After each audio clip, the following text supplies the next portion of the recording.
हवेली के सबसे अंधेरे कमरे में 18 साल से एक ताला लगा था।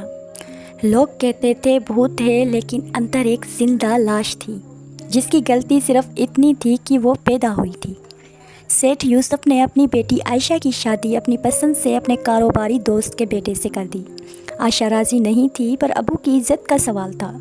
शादी के 9 महीने बाद आयशा ने एक बेटी को जन्म दिया और जन्म देते ही आयशा मर गई। सेठ यूसुफ पागल हो गया बेटी के गम में। चीख कर बोला, ये मनहूस है, इसी ने मेरी बेटी खा ली। इसका साया भी घर पर नहीं पड़ना चाहिए। उसने एक दिन की बच्ची को उठाया, हवेली के सबसे ऊपर वाले अंधेरे स्टोर रूम में फेंका। बाहर से बड़े ताले लगा दिए। नौकरानी जुबैदा को हुक्म दिया कि इस बच्ची को खाना और पानी पहुंचा देना, और साथ ही ये हुक्म भी दिया कि कोई उसका नाम ना ले। वो बच्ची इसी कमरे में बड़ी हुई, ना धूप देखी न चेहरा। उसका नाम था आयत। हवेली नीलाम हो रही थी। सेठ यूसुफ कारोबार में बर्बाद हो गया था। नया मालिक आया। उसने कहा, ऊपर का स्टोर रूम साफ करो। मिस्त्री ने ताला तोड़ा, दरवाज़ा खोला। अंदर से मिट्टी, अंधेरा और 2 चमकती आंखें निकली। 18 साल की आयत, बाल कमर तक, कपड़े फटे हुए। ज़ुबान से सिर्फ एक लफ्ज़ आता था, अम्मी।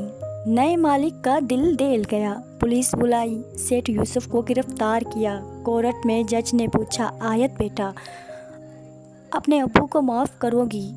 आयत ने पहली बार पूरा जुमला बोला, धीमी आवाज़ में। अब्बू, मेरा अब्बू तो उसी दिन मर गया था जिस दिन मेरी अम्मी को मेरी वजह से दफनाया गया। अगर अब्बू मर गए तो ताला किसने लगाया?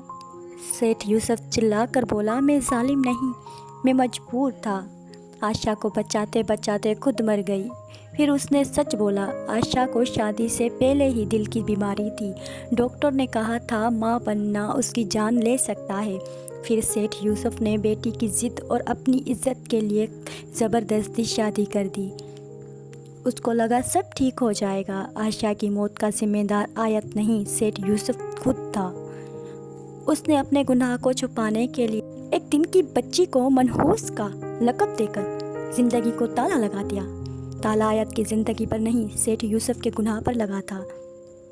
आयत आज उम्मीद घर नाम के यतीम खाने में रहती है। वो हर नए आए बच्चे को सीने से लगाती है, कहती है, तुम मनहूस नहीं हो बेटा, दुनिया का ताला तुम्हारे लिए नहीं है। बहन, अपने घर की आयत को पहचानो। कहीं तुमने भी किसी मासूम की ज़िंदगी को अपने गुनाह का ताला तो नहीं लगा दिया।